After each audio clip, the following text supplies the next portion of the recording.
Random House Audio presents Medical Myths That Can Kill You and the Truths That Will Save, Extend, and Improve Your Life. This is the author, Dr. Nancy Snyderman.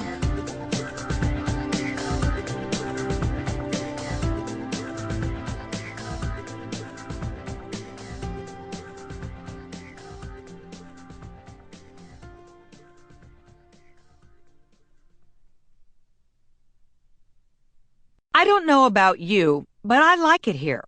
Sure, life can get complicated, hard to get through, and it's not always fun, but I don't want to be shown the door anytime soon. If there are ways I can enhance my health and longevity with healthy habits, if there are appropriate screening measures for my age group, if there are new life-saving treatments I can access, then I want to know about them so I can stay around and be kicking up my heels when I'm 90. But there is a challenge you and I face. To stay healthy and live longer, we need to understand and evaluate medical myths and learn to act on the truths behind them. Dictionaries define myths as widely held but mistaken beliefs, misconceptions, or misrepresentations of the truth, even exaggerated conceptions of people and institutions. Myths are like smoke screens. They prevent us from focusing clearly on the real issues and options, and for most of the time, we are unaware of the degree to which they shape our thoughts and guide our actions. In Medical Myths That Can Kill You and the Truths That Will Save, Extend, and Improve Your Life, I'll help you figure out what is true, what isn't, and how to punch holes in myths you've come to believe. Medical myths, and there are thousands of them, are alive and well in our culture. In writing this audiobook, I distilled medical mythology down to 7 of the most common and dangerous myths regarding our health, medical care, and longevity. On the flip side of this, at the conclusion of each chapter on myths, I'll give you a number of medical truths, tips, advice, and the latest scoop on how to enhance your health and save your life. Many of these came as questions my patients have brought to me for explanation during my more than 30 years as a doctor. I'll also give you news you can use, vital medical information straight from the headlines that will help you chart and steer your own course to a healthier life. I will explain all these myths, truths, and news to you as I have to my patients and to the viewers I reach through my job as a television medical correspondent. I promise that you'll hear vital medical information in a plain, practical, and straightforward manner. You'll also get an insider's view of how doctors think and talk, so you can understand our language and what it means to you. Knowing this information is one vital way to keep yourself on a healthy course for a lifetime. 2 of our greatest enemies in the battle against life-threatening diseases are ignorance and the personal beliefs we bring into the doctor's office. Are there myths you believe and hold dear? Are there old wives' tales you trust? Being willing to shift your thinking and embrace new ideas may not completely eradicate your disease risk, but they may be the first steps toward making changes in your life that will. This audiobook will give you the medical information you need to help you make informed decisions about how to get connected to the process of your own health care. Yes, there is a process. What tests, screenings, and vaccinations you need to stay healthy and make health decisions that will benefit you most. Demand respect and appropriate treatment from a healthcare system that isn't always fair. Prevent and treat the 3 leading causes of death in men and women: heart disease, cancer, and stroke, through awareness, self-care, prevention, and treatment. Learn to reverse controllable risk factors and potentially add 7 years of healthy living to your life. Discover how a healthy mind influences a healthy body so that you can stay well, remain active, and get the most out of your life. Understanding medical myths clears the way to the truth and helps you see what you need to do for yourself to live a healthier, happier, and more fulfilled life. Along the way, you'll discover there are plenty of health issues over which you have a lot more control than you think. The more you know, the more prepared you are, and the better your underlying health, the better your chances of surviving any medical challenge thrown your way.